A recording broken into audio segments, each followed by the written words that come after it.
के दिन शिव जी महाराज की और पार्वती जी की शादी हुई थी, तो इसको महाशिवरात्रि के नाम से जानते हैं। यूं तो एक दिन में अनेकों बात, अनेकों घटनाएं होती हैं, लेकिन जिन जिन के साथ होती हैं वो उसी दिन को महान मान लेते हैं, अच्छा मानते हैं। तो इसको भी महाशिवरात्रि के नाम से जानते हैं कि शिव जी और पार्वती की शादी होने के कारण। दूसरा, हम सत्संगियों के लिए है कि महर्षि शिवतलाल जी इसी दिन जन्मे थे। गद्दी के तीसरे गुरु थे। पहले स्वामी जी महाराज, दूसरे हजूर महाराज, तीसरे महर्षि। महर्षि जी बड़े पढ़े लिखे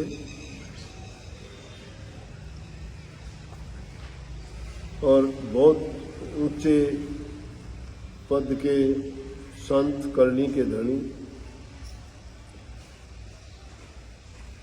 कलम से जो उन्होंने रचनाएं रची, लिखी, उपन्यास के रूप में, गीतों के रूप में या शब्दों के रूप में,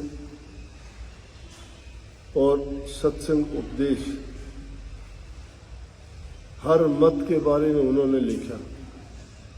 लेकिन खूबी ये थी उनकी कि कभी किसी मत की, धर्म की, व्यक्ति की आलोचना नहीं की। राधा स्वामी मत में आने से पहले आर्य समाज में वो रहते थे। आर्य समाज के लिए बहुत काम किया। आर्य समाज स्वामी दयानंद जी ने चलाया था। और आर्य समाज का मतलब ये होता है आर्य श्रेष्ठ। आर्य पुरुष का मतलब श्रेष्ठ पुरुष। श्रेष्ठता का मतलब जिसमें सभी गुण अच्छे ही अच्छे हो, बुराई नाम की कोई चीज ही ना हो। तो उन्होंने ऐसे समाज की स्थापना की थी जिसका नाम आर्य समाज पड़ा, कि जिसमें कोई झूठ, कपट, बेईमानी, कोई धोखा, किसी का दिल दुखाना, ऐसी चीजें नहीं थी। बल्कि इसके दूसरी तरफ हर किसी का अच्छा करना, बुराइयों से बचाना।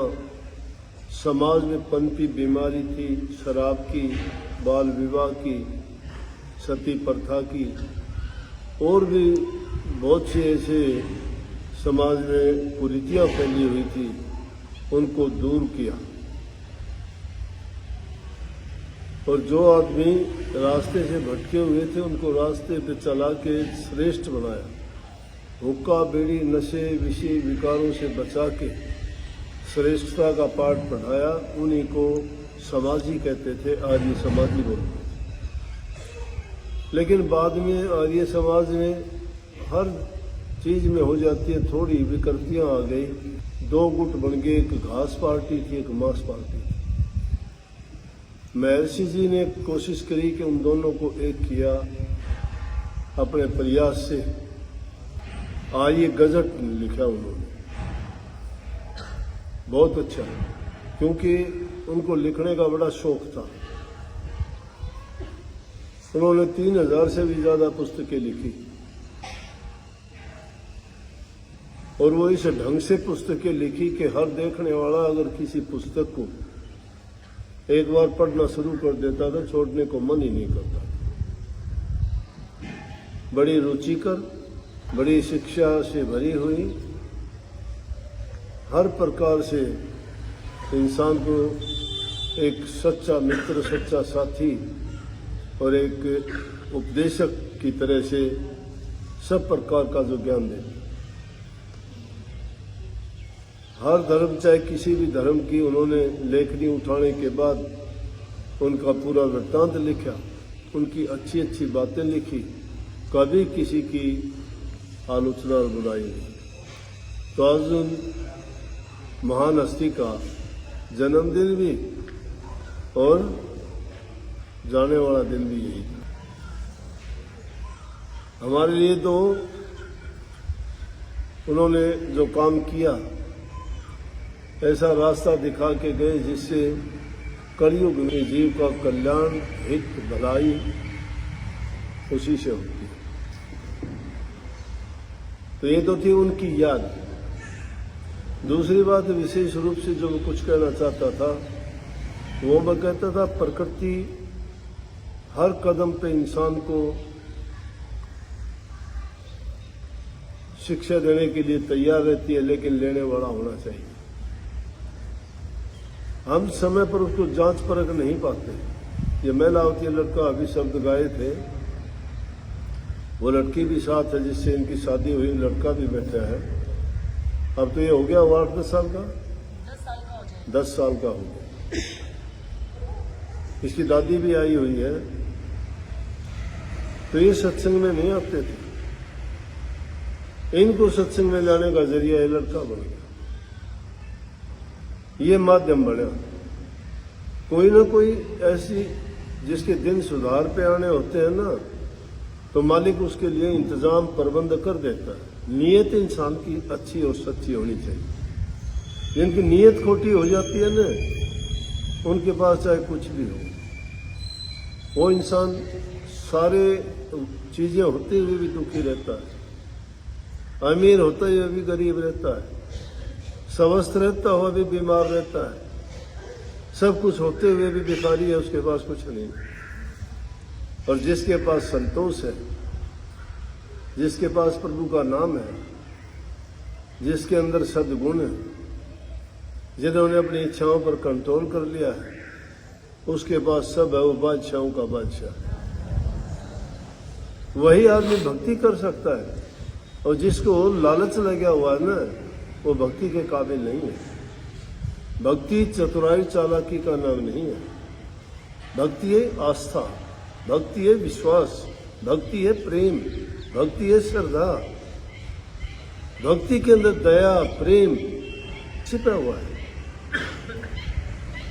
जिसके अंदर दया, प्रेम, त्याग नहीं है, वो भक्ति के काबिल नहीं है। काफी लोग चालाकियां करते हैं, आ तो जाते हैं, वो दिखावे के लिए आ जाते हैं। मान बढ़ाई उनको चाहिए, उनको इज्जत चाहिए, संतों से भी इज्जत चाहिए उनको, कि संत उनकी इज्जत करें, उनको बैठाएं, उनको आदर करें, उनकी आओ भागत करें। ये नहीं सोचते कि अगर संतों के दरबार में जाते हो तो वहां जाके तो तुम्हें याचक बन के जाना चाहिए, भिक्षुक बन के जाना चाहिए, कुछ लेने के लिए, दात मांगने के लिए जाना चाहिए। और जो इस प्रकार की भावना लेके जाता है, वो मालूमान होके आता है, कमी नहीं रहती उसकी। इंसान को अपने मन से मिलता है, उसकी इच्छाओं से मिलता है। तो मैंने तो बात तो कह रहा था कि माध्यम बनता है, वो माध्यम हो गया। मेरा भी माध्यम बना था, मैं भी आने वाला नहीं था। मेरी तो उम्र भी काफी 30 साल की हो गई थी, पढ़ा लिखा, सारी बात, सारी चीजें थी, लेकिन आना ही नहीं चाहता था। मेरा तो सोच भी दूसरी थी।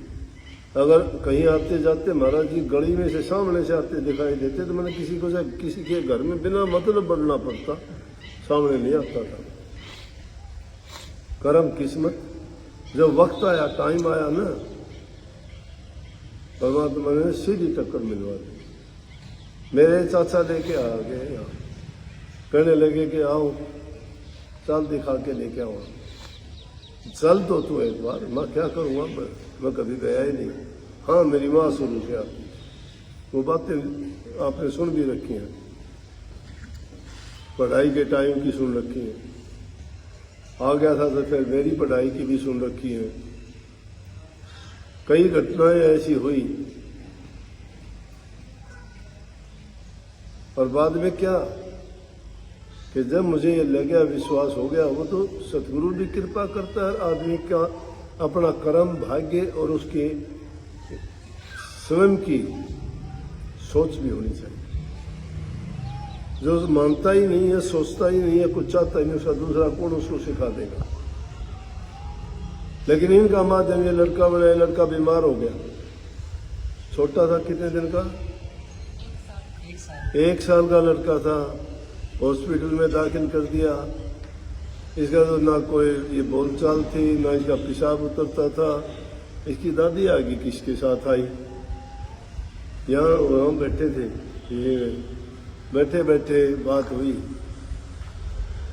कहने लगी कि जी मेरा पोता बहुत बीमार है।